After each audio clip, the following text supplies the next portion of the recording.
So, I'd like to welcome everyone to Midweek Matters this evening. And it is, we're entering this month exploring the world of social care, navigating benefits and everything that goes around it. And it gives me great pleasure to invite to join us this evening as our speaker, Rich Amos. Rich has worked across social care, health, housing, and technology, advocating for social justice and empowering people who draw on support to live life on their terms. Drawing on support himself, he's passionate about co production and personalisation to drive system level change. He's an alumni of the Leadership for Empowered Communities and Personalised Care, NHS Peer Leadership Development, and NEON's Movement Builders Programme. He serves on the National Co-Production Advisory Group and the Services Association Sector Risk and Innovation Group. Currently volunteering as a trustee for 6 organisations, he's a very busy guy, focused on disability and community. Rich is dedicated to understanding how strategic decisions impact individuals, earning the title of humanizer. He uses his experience from receiving care across 3 local authorities to train others on social care legislation. And as a confident public speaker, Rich has presented at various events, including the TSA's ITEC conference. It gives me great pleasure to invite Rich Amos to join us for Midweek Matters this evening. Thank you, Rich. Thank you very much, Miriam, and thank you for inviting me and to be a speaker at this Midweek Matters. It's a real pleasure to be here, and I don't really know how to follow that introduction really. But I guess from being here today. Um, I just want to pinpoint and checkpoint how my personal and professional career have intertwined with each other alongside me as a human being who, um, with cerebral palsy, has accessed the system and and and drawing upon social care, which which I currently do in Shrewsbury. So, what's really important, firstly, is to identify that we, as as humans, all have something to contribute. And I often like to begin with just acknowledging that sometimes as we go in and out of our professional and personal lives is which aspects of ourselves are we bringing and how do we ensure that we remain authentic as we enter different environments. I've been drawing upon social care from the age of 16, and direct payments were a very new concept to me back then, and it was pretty much forced upon me as an option when my father passed away, and direct payments were seen as a solution to help facilitate my life and support needs as I lived in my family home. And I'm now 36, and during that time I've been using direct payment in in different facets. And for the last 3 years, I've been employing PAs um, to support me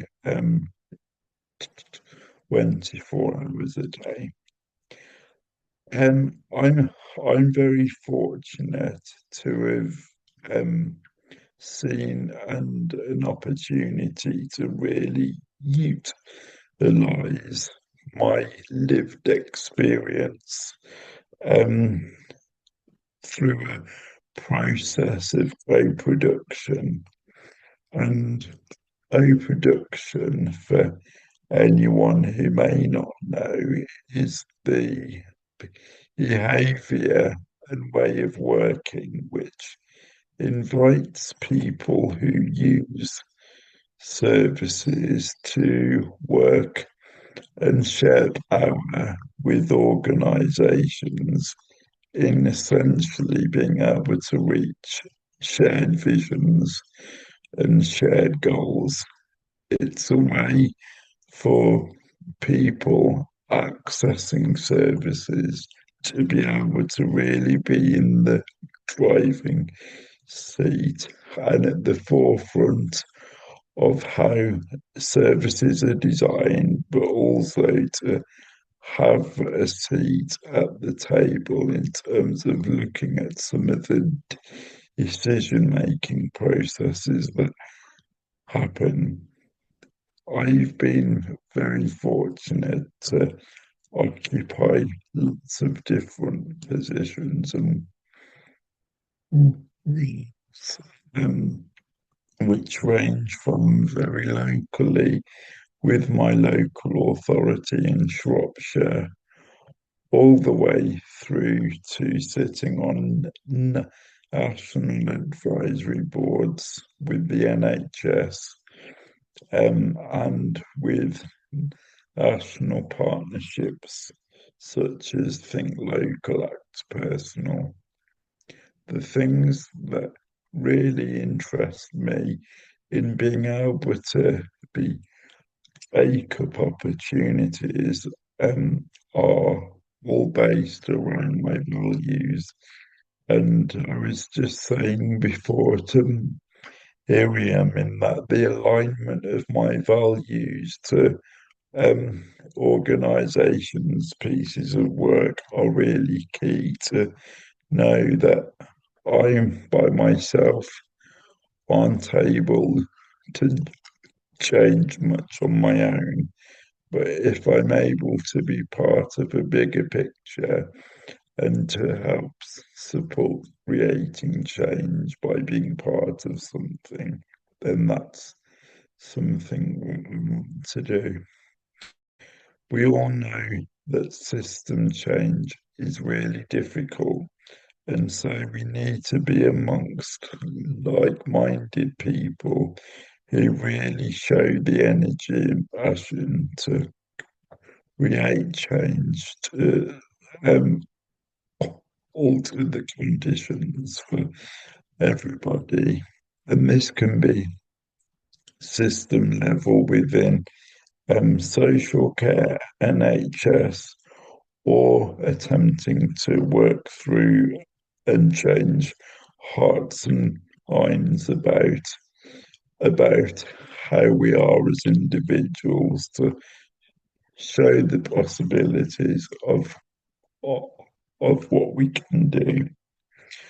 This really then intertwines with a lot of frustrations that I've had as an individual through accessing various systems, and as someone who is who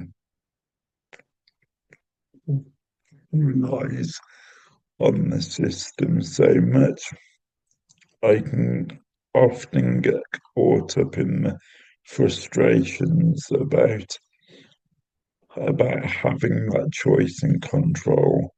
And so over my recent times, I've in the last 5 years, for example, I've moved between two local authorities, and in actual fact, the first move was right in the middle of COVID, and this was really facilitated really well and positively. And in terms of working online, the possibilities worked really succinctly and effectively with assessments assessments being carried out, and everything went to plan.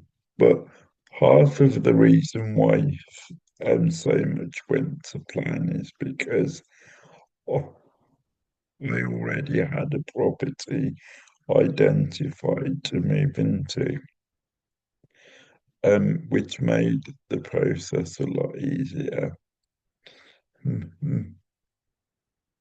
Moving on a year or two, the reason why I moved to Shropshire was to live with my girlfriend who sadly passed away after a couple of months of us living together, which then threw my housing situation into disarray because all of a sudden I was put in a situation where I had to try and secure alternative accommodation.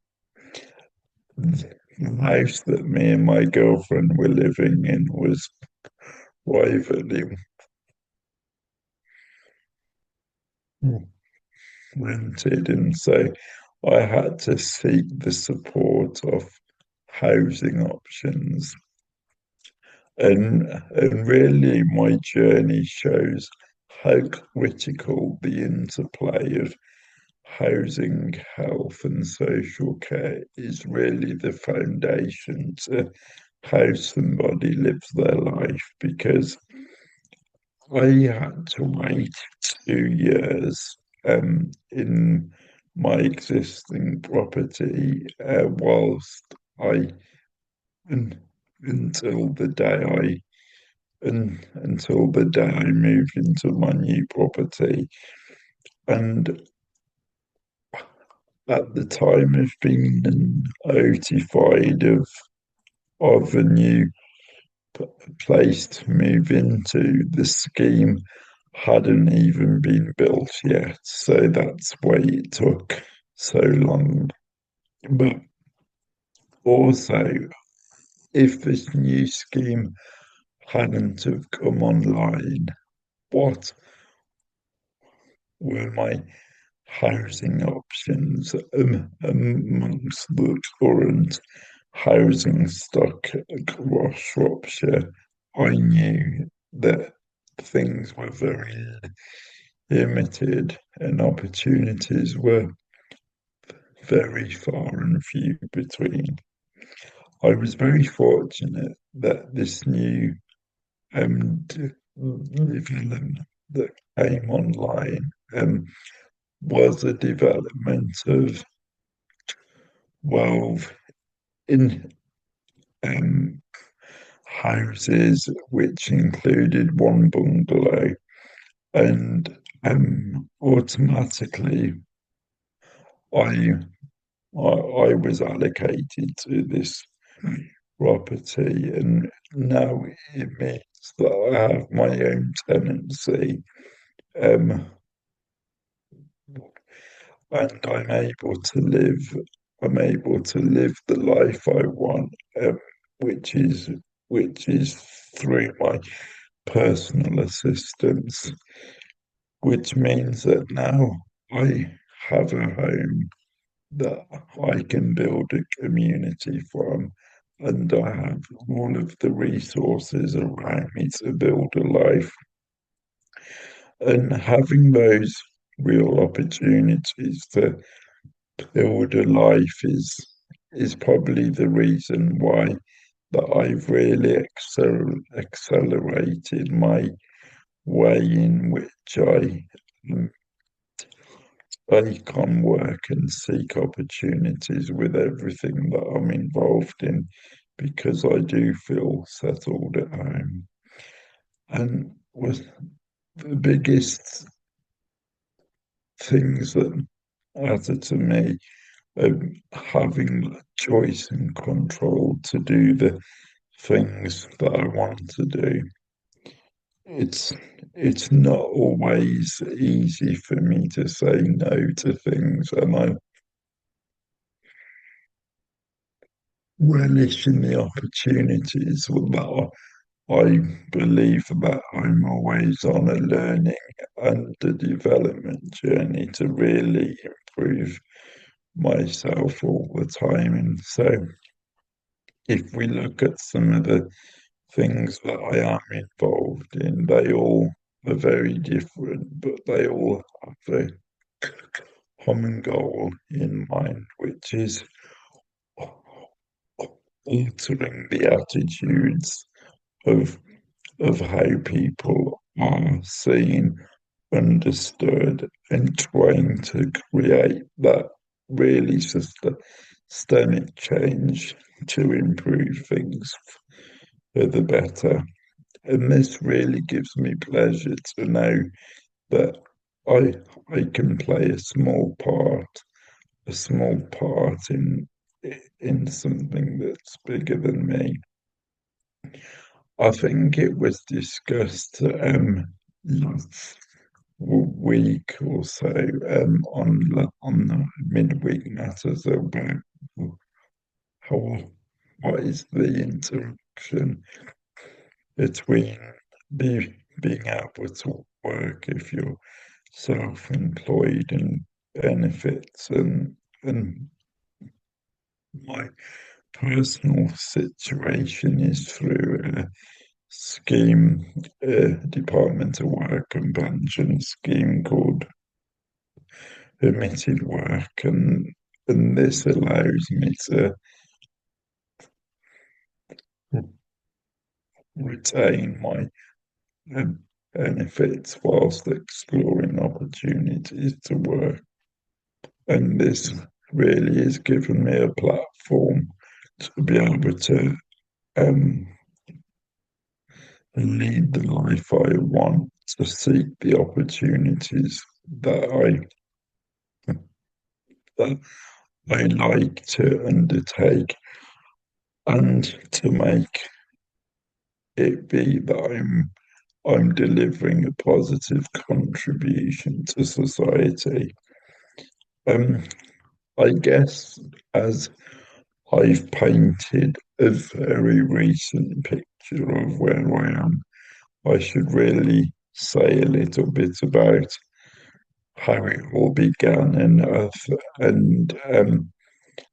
was I was born into a family where cerebral palsy hadn't really been heard of before, and so I went to a special um,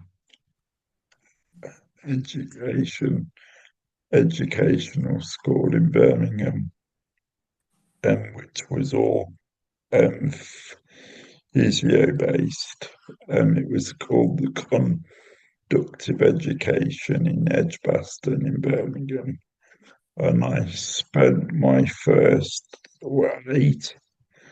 eight or 9 years there, and then I was at the crossroads where, as much as the intensive physical support was really good, I I needed the academic challenge. But one of the problems that I came across that within my hometown of Dudley and Stonebridge, that there weren't really that many specialist schools who could accommodate myself. And so I was very fortunate to be given the freedom to search around the West Midlands for any suitable school um, that I felt would meet my needs. And so I eventually decided on on Penn Hall School in Wolverhampton, and I spent a few years there, up going through sixth form. Um, and then it was the time to look at, well, what exactly do we want to do next? And lots of my friends at the time had gone to Star College in Cheltenham, and I heard some brilliant feedback about how Star had taken people to the next level with the freedom and platform it gave to people. So I really wanted to take that step myself, and I spent 3 years at Star College, but also after Star College, I then decided to move into into I guess what was supported living at the time.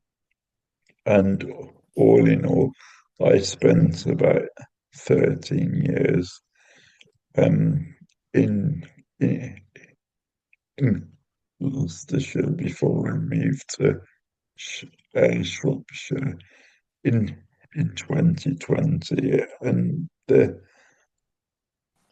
way I look back on my time in Gloucestershire has really set me up to how I'm able to execute myself and to do a lot of the things that I enjoy doing on a daily basis.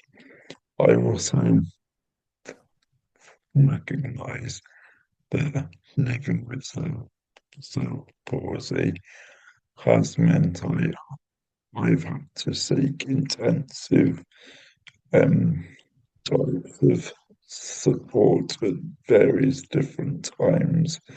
And so, for example, um, I've got an intrathecal baclofen pump, which enables me to manage my spasms and to look and to manage my muscle tone, which being sat in a wheelchair all day makes it a lot easier and a lot more comfortable. Um, the type of Euro physio support I receive, the support from OTs, occupational therapists, and just the way that the whole healthcare system at various points has come together to enable me to be the best version of myself from a physical point of view. But that hasn't come without challenges, and it's being able to put things into perspective to say, okay, at the age of 36, 37, I feel in a really good place with how I'm managing my CP and how it really makes me who I am in terms of being able to utilize that lived experience part of me, which dominates so much of my life. But what the charity work that Miriam touched on is a big part of me as well in terms of wanting to utilize all the experiences I have and bring it back to a very place-based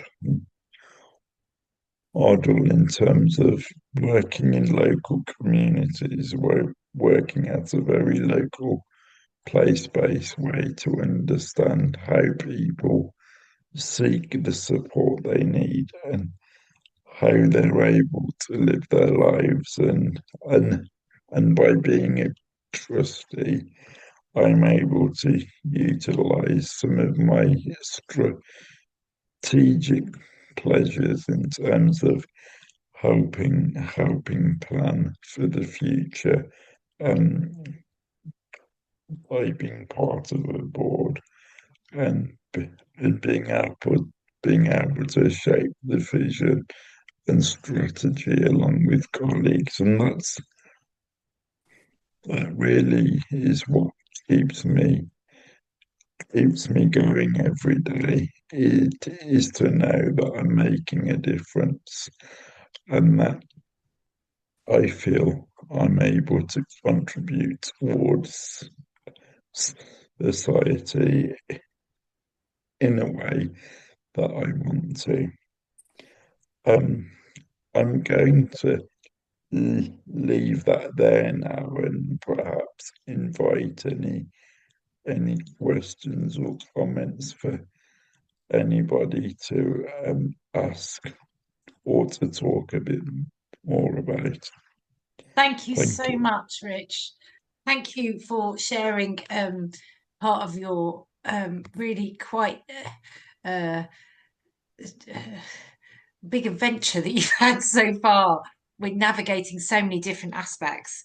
Um, I think that one of the things that you touched on right at the beginning, which I found really interesting, you talked about how housing, health, and social care are critical foundations to being able to have a solid base to be able to springboard into living the life you want to live. And I was just wondering, because at present everything is very separate when it comes to the care access around those areas. And I didn't know whether you had either individual people to help navigate in each area or whether you had one person helping it across all three, or how it was for you. Yeah, so I suppose um, through certain circumstances, um, I've had things presented to me which I've had to navigate. But if we break those down a little bit, so the idea of direct payments has always been something that I've been aware of and been doing since I was 16 years old, and my time in Gloucestershire didn't really allow me to employ PAs to their full potential because it was set up as a bit of a service.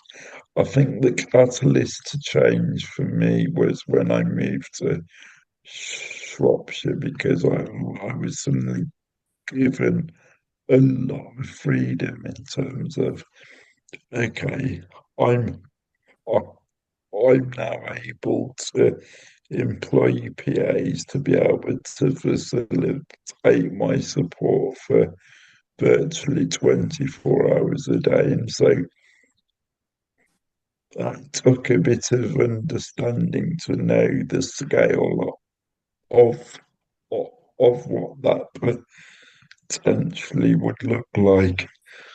And how I have things set up now is and it is very individual to me, is that I have three PAs, and they each live with me for 10 days, consecutive days at a time. And I have someone for that length of time because of my diary and the things that we do. It it allows for that continuity and for that space to be able to conduct every, everything I need to, rather than having multiple PAs who would be swapping every 24 hours or so.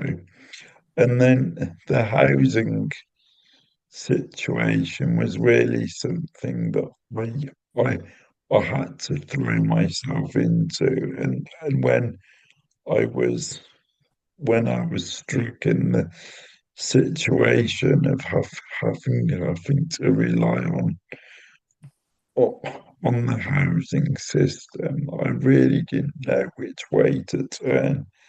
And I'm so thankful that this new development was coming online because honestly, if that hadn't, I can still imagine myself being at the top of the housing waiting list, just waiting for that one opportunity. But here we are. I've been in my bungalow now since the summer of 2023, and that time has just evaporated in terms of it seems like 2 minutes ago. And then alongside the health, the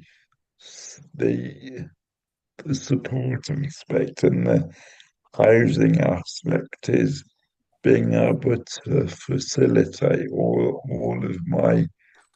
of the health aspects of who I am and all that needs to be able to be flexible, to be able to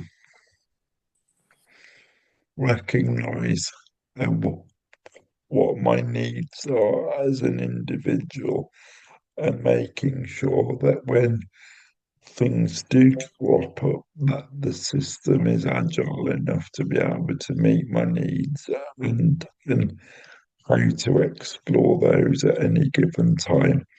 But as part as moving into a new property was really how to develop the sense of community.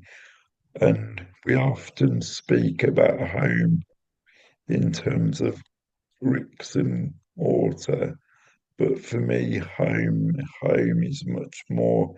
It's that rounding place where people live their lives. And through some of my work, I try and echo the meaning of home and how that plays a part in people's mental health and well-being, to focus on how important it is to have your own front door and how that can elevate you to other opportunities if you're feeling like you've got that one boxed off and sorted.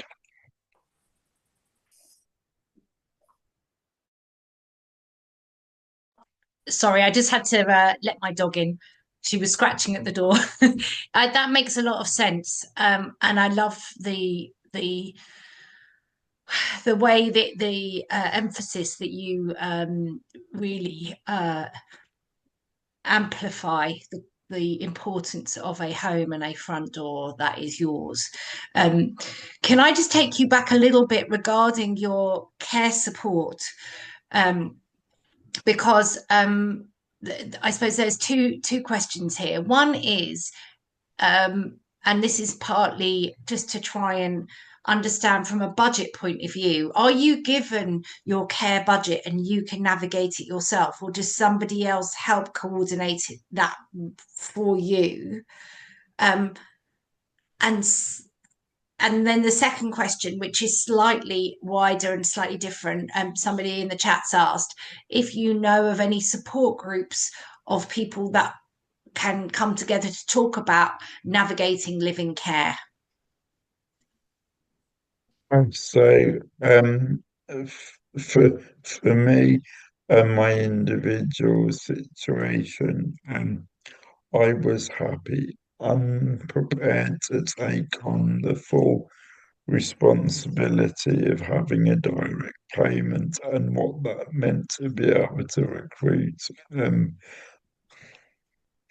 EAs and so on. And so I do receive um my full direct payment comes straight to me, and then it's from me to disseminate through to my PAs. And, and that essentially is ultimately how I want to live. And I think there's a little thing about just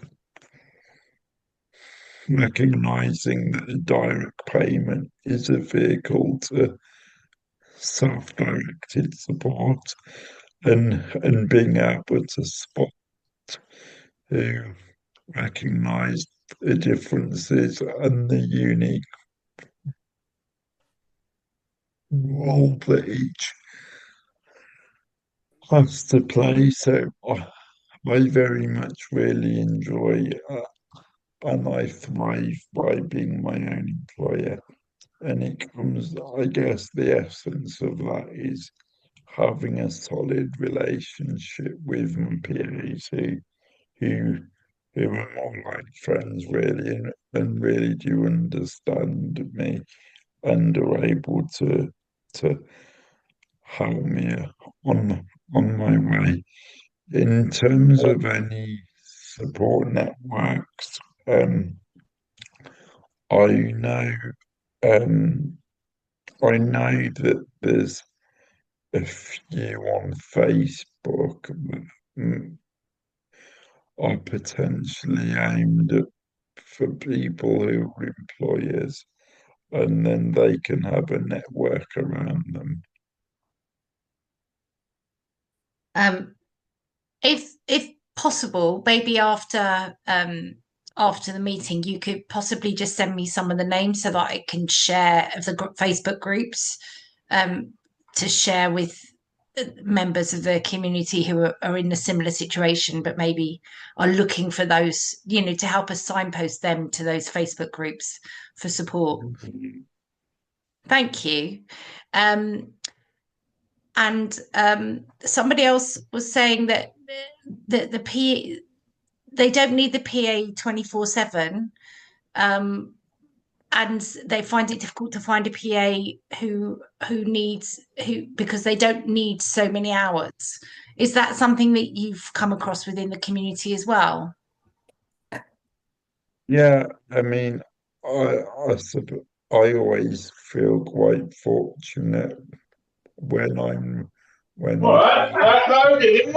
Sorry. Yeah.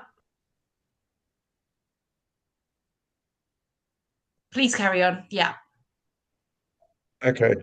Yeah, I'm always feeling quite fortunate when I have to recruit because I know I'm able to offer somebody to work a certain amount of days straight, and but in terms of for people who may want to have shorter hours to offer, I I suppose the thing I can really suggest is to pull on your local community.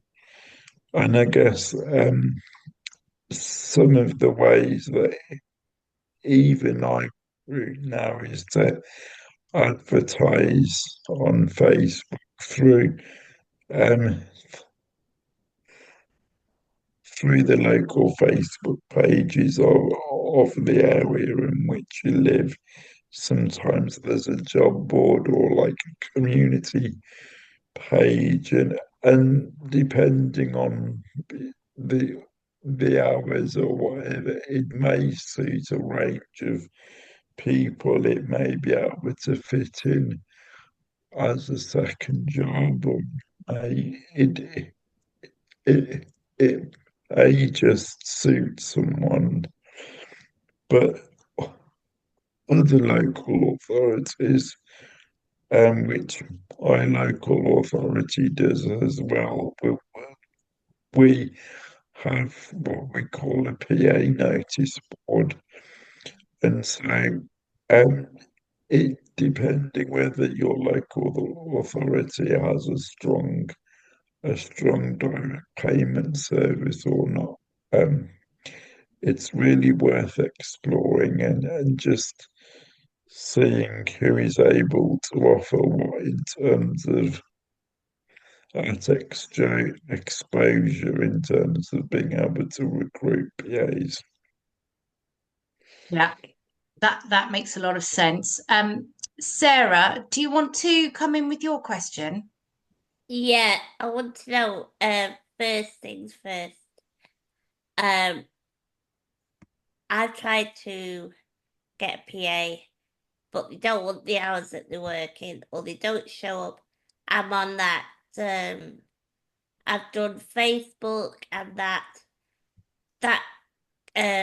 website where you can find a PA. Send my resume out, and I've had no problem because my local authority is CHC, but because I have 24-hour care, I can only use I have social hours, so I can only use them for those social hours because my other carers um do everything for me. I have to have an overnight carer because I'm on a breathing machine, and even I have 24-hour care now because I'm on CHC. But the council, before we, it was a scheme where I lived.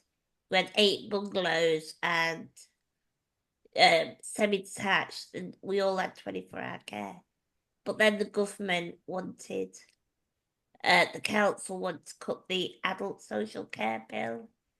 So the majority of them are um on community care. So it's like 4 visits, one before to get them in bed at 9:30. So I'm lucky that I've got my 24-hour care. But like what's happening about, government cutting wage, paper, whatever, it's truly frightening experience. So I don't know if I'm gonna still have this bungalow or be here one year to the next, depending on the funding schemes that Yeah. So I'm just trying to tease out the question that you're asking is about if you can't find the PAs on your Facebook or by advertising directly, and what other options might be open to you. And the reason you don't need that many extra hours of PAs because you have the 24-hour care. Is that correct? yes, Okay. yes. Any thoughts, Rich?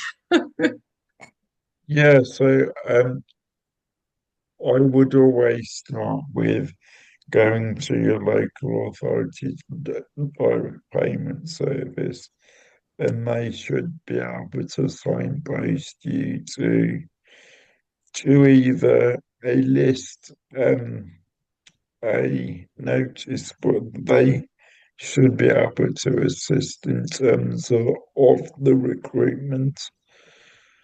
I have And done. then Oh, if saying that, so how I'm distinguishing the differences that it sounds like you need a, a, a social PA compared to a PA who does some of the more some of the other stuff. And so if it was advertising in the realms of a social PA and to help you live your life and bits, then I guess it, I would look at how many hours you have available and who might that I be. I know that. It I know might my be that hours. it could be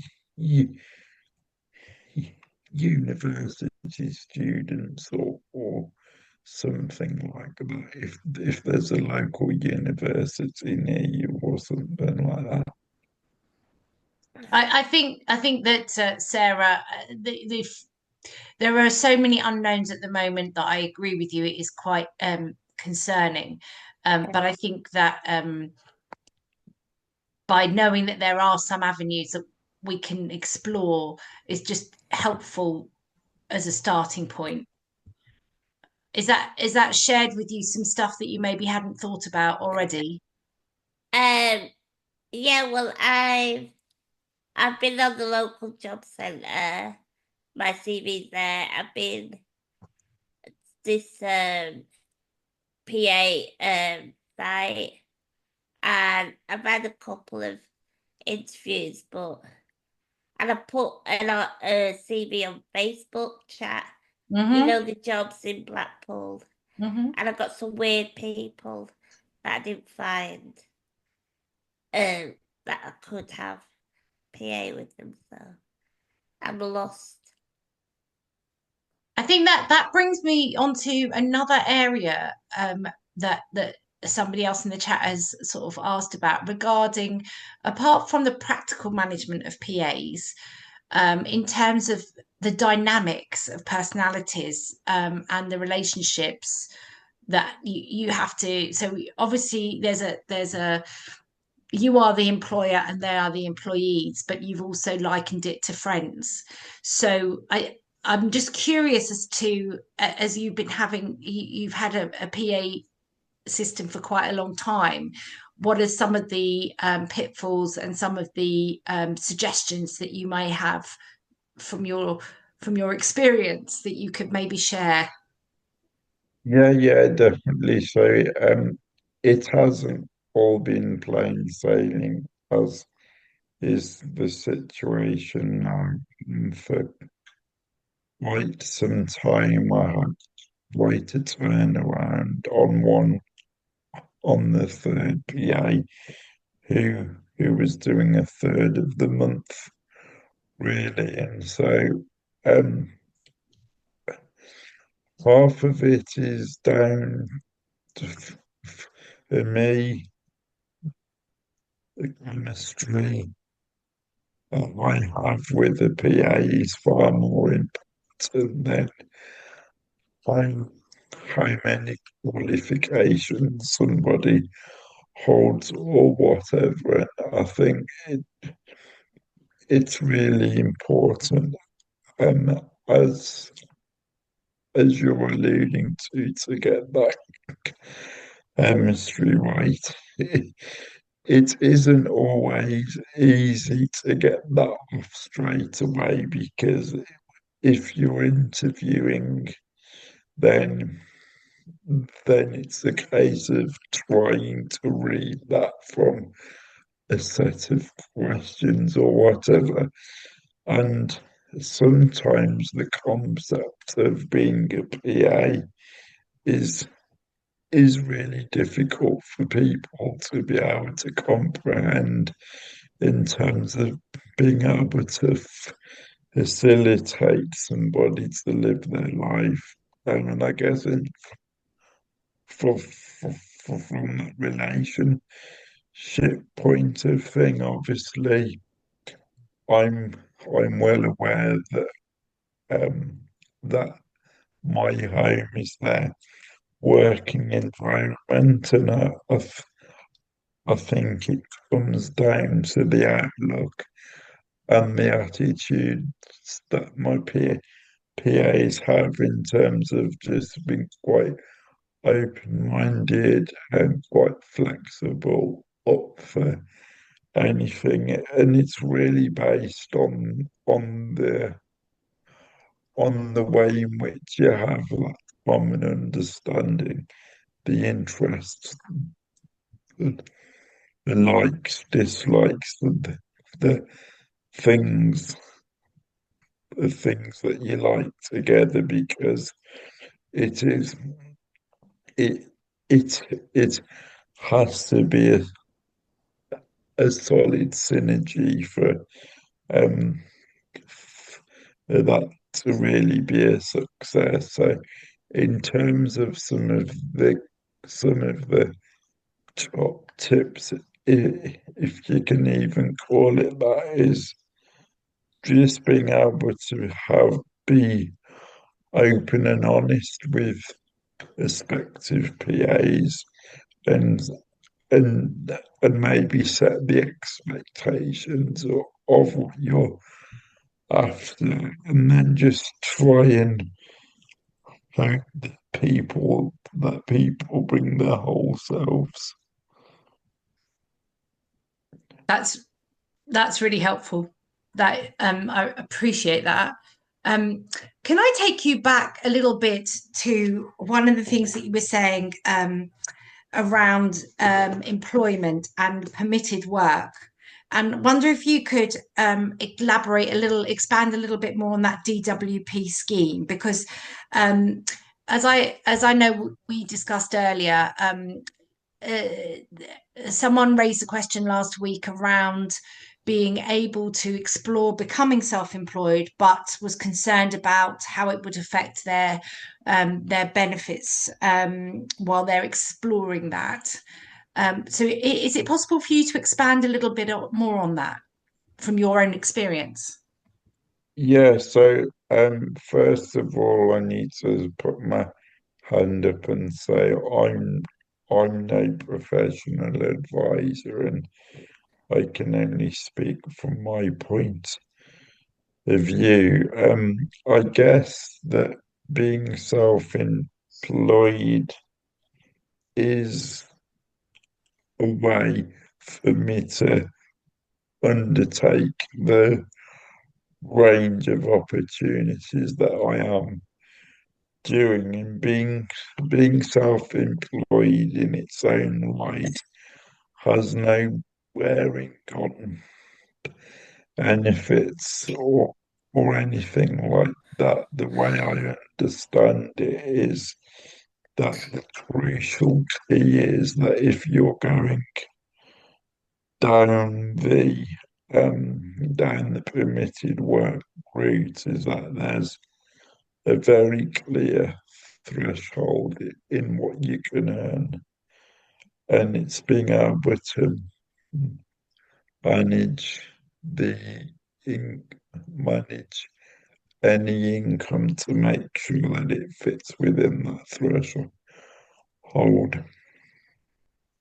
And within the scheme, do you have people who are guiding you through it that you can work like the I mean, if you were just starting with work, for instance, when we had Even Break on, they have job coaches that help walk alongside as you're looking for your work and then getting into your work. So I'm just wondering, as you slowly enter into this permitted work area, um, are they able, do they offer that sort of mentoring service within this scheme as well? Yeah, so what the if we go back to when I first began, I did seek sort of job coach support through the likes of Enable, and but it, we really identified that I was pursuing opportunities myself, which then just snowballed into more opportunities, because through the likes of having a job coach or something, it for me it felt like I needed to get a full-time or part-time job in one certain area. In terms of the permitted work aspect, it seems to be that it isn't widely known about.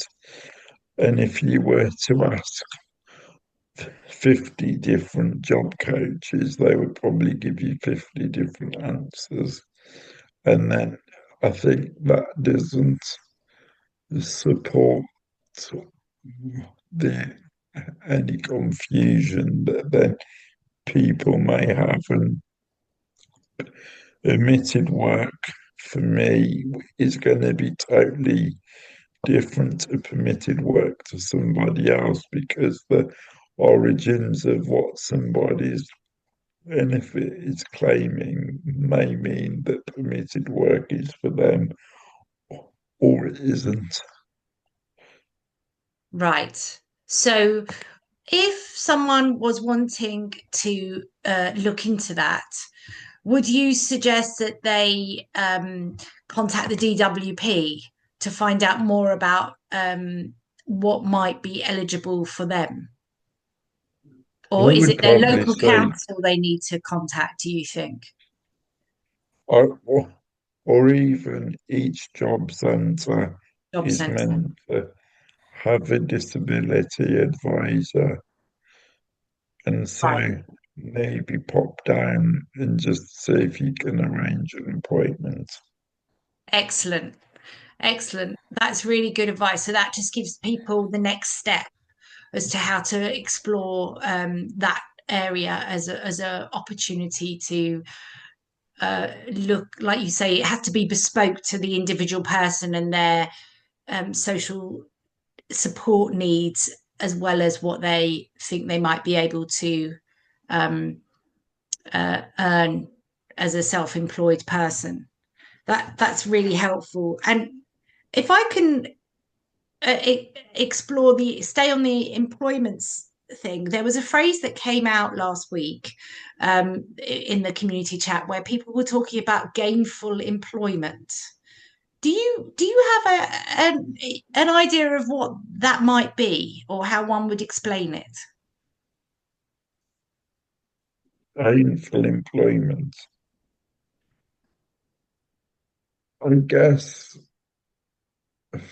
well, if I hear that term, it's going to be very intrinsic in terms of matching any type of employment to the values that one holds and making sure that you're pursuing and undertaking things that make you happy, enjoyable, and which go alongside your interests, skills, and experience as well. Right, that's thank you for that.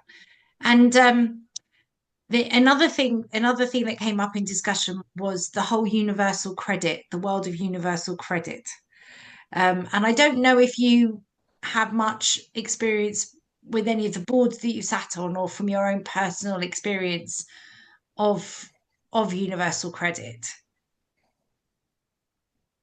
that you're able Yeah, to share.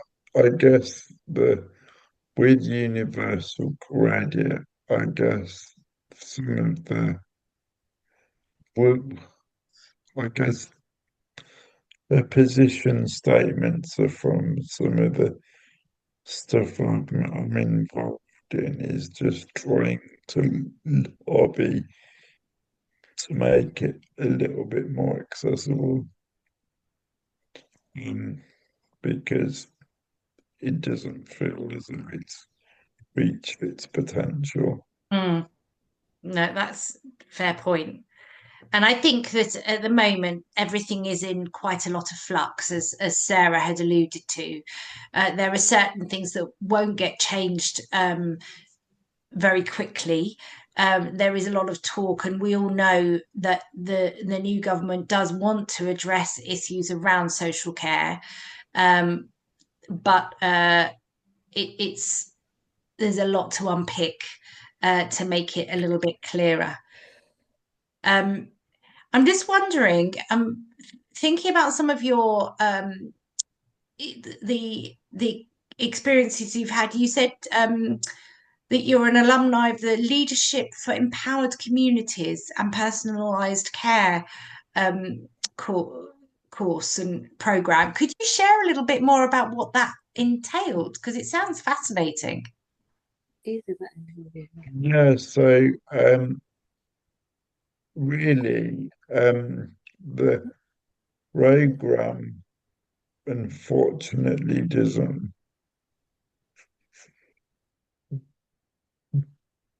run anymore, but it was trying to bring together the power of how we can activate work in communities along the agenda of personalised care, and the program was like a 9 or 12 month period in which people came together from a range of backgrounds, all working in different aspects. And the principle being is to really give individuals the tools, the exposure, and the confidence to really be able to take forward any plans and to spark interest in that being an interest area for people. I think that it seems to have been a very good um, foundation to help people springboard into being able to have everyone's voice heard, and from that inclusion point of view, which and that representation point of view, which is so important. And I suppose the other thing that you mentioned in your bio is the co-production side of things. So in the work that you do, what does co-production look like? So co-production to me is vital. The way I describe co-production is that it's more of a behaviour and a way of working. I'm very fortunate to be contributing in different forums, but I'm also on a journey where I act as a consultant to help organisations with understanding what co-production means. And I think as individuals, as people with lived experience, co-production can open up a lot of doors in terms of the partnership that we're able to build up with organisations and really come together to create shared goals and shared visions. And it can also align with the way in which people have interests, um, and how far people want to be able to contribute to something. So, for example, being in a board meeting may be really suitable, but it may be for others just being able to tell their story of their lived experience is something that someone wants to do, and it has to be all personalised and worked with at a very local level, understanding the needs of communities. That's a really, I love the way that there are different ways co-production can be not interpreted but practiced, that meets the needs, suits the strengths and skill sets of each of those people who wish to practice in that way. So that's thank you for that expansion. Can I take you back to the fact that you shared with us you had the experience of working across three different authorities to help sort out your housing experiences, housing, health, and social experience as you moved around?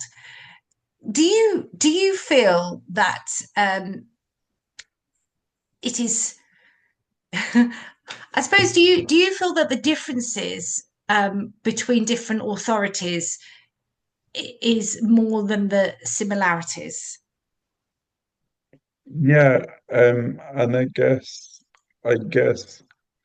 it, it, if we look at those three authorities and where they've been along my life course, um, receiving a direct payment in Dudley up until the age I was about 19, so I had one for 3 years.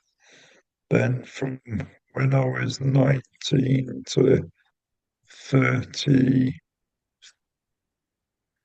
32-ish, um, was in Gloucestershire and then the last few years in Shropshire.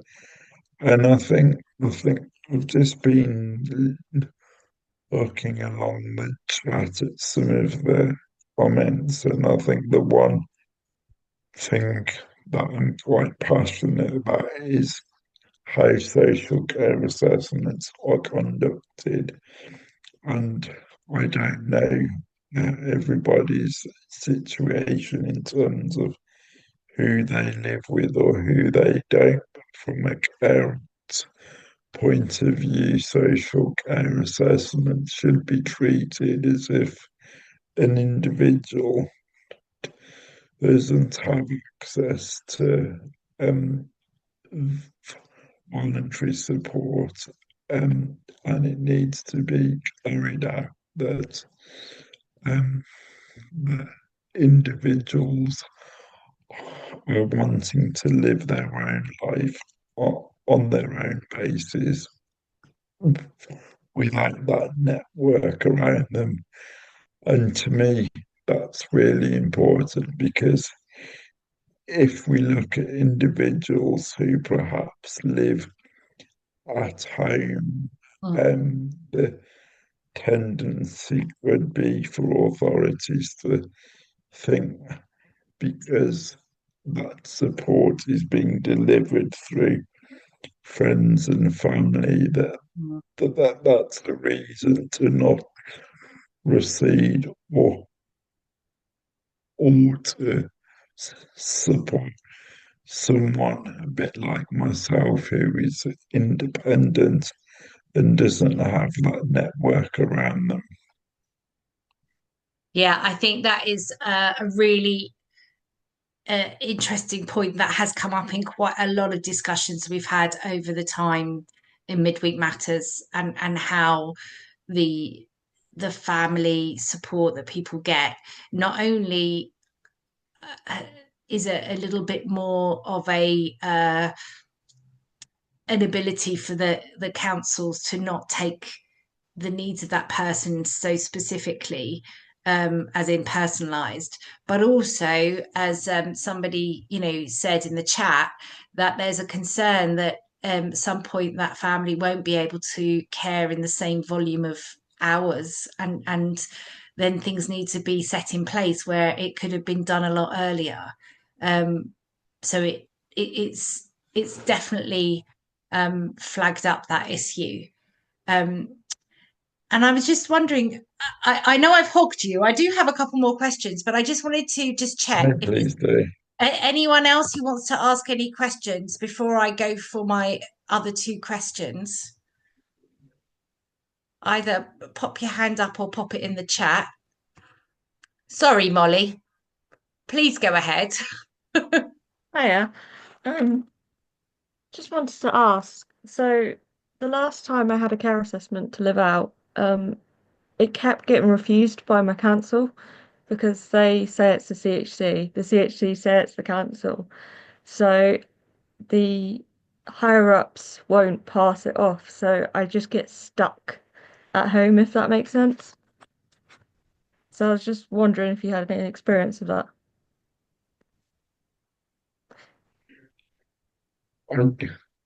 I guess from my point of view, the difference between CHC and local authority it is just the resource issue where the outcome I want and probably you want is just to be supported in the right way.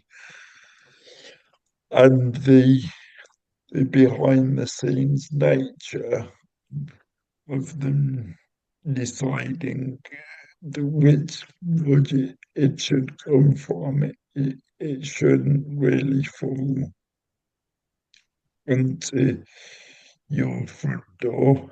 And the most important thing is for a assessment to be carried out that really aligns with the support you need to be able to lead the life you want. Can you just clarify for us what a CHC is? NHS funding. Oh, okay, fine. That's great. Molly, does that help you with your question? Yes and no. I mean, I live in Wiltshire, so Yeah. I mean, I think not the that's greatest local authority. I think that's one of the things that correct me if I'm wrong, Rich, but I'm learning that there is a little, like most things, there's a postcode lottery as to what your health authority or social care authority or local authority is like with their agenda and their priorities and approaches to different sections of the community within the wider community. Yeah, absolutely. Okay. Anyone else before I ask my other questions? Please feel free to just let me know.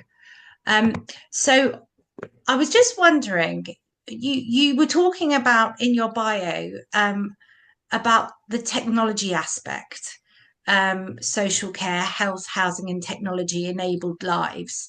And I just wondered what your because technology is always a big thing that we talk about in the group, and I'm just wondering what you help find technology wise works for you. Yeah, so I think first and foremost, if we're talking about social care, we have to be really clear of the expectations of what technology can deliver. And if the thing that's really important is to make sure that technology and digital is there to complement the support you have rather than replace it. And so we all know that there's a huge push on the digital agenda, and that can come down to the different products that are available, and different local authorities now have got their own tech and digital teams Mm. to support the execution of that. Um, for me, it's just about finding digital solutions that really work for individuals, and having a space to explore those solutions in a safe environment as well. And I suppose that's things, we talked about smart apps or, like the Alexas and how you can get your the electrical systems on voice activated controls, etc. And am I correct in thinking that that would be something that everyone should be able to access, or as to meeting their enabled living needs, in your opinion? Yeah, so uh, the, the the mainstream products now are all developing significantly in terms of Alexa having smart home features and things like that. And then I suppose if someone doesn't have one already, then it's trying to put a case perhaps to your local authority to say, well, having an Alexa, which will then enable me to turn my lights on and off, is actually increasing my independence Yeah, and building up a case for it. amazing. I think that I'm gonna say a big thank you there, Rich, and a thank you for sharing your journey sharing your experiences and your insights, and also your philosophies. And I think that's really powerful, because I think that if we don't have the principles to help create a new way of a way of being, we don't have the actions. The actions aren't always based on thought through principles. So thank you so much, Rich, for joining us this evening on Midweek Matters. No, it's been a pleasure to be with you all this evening.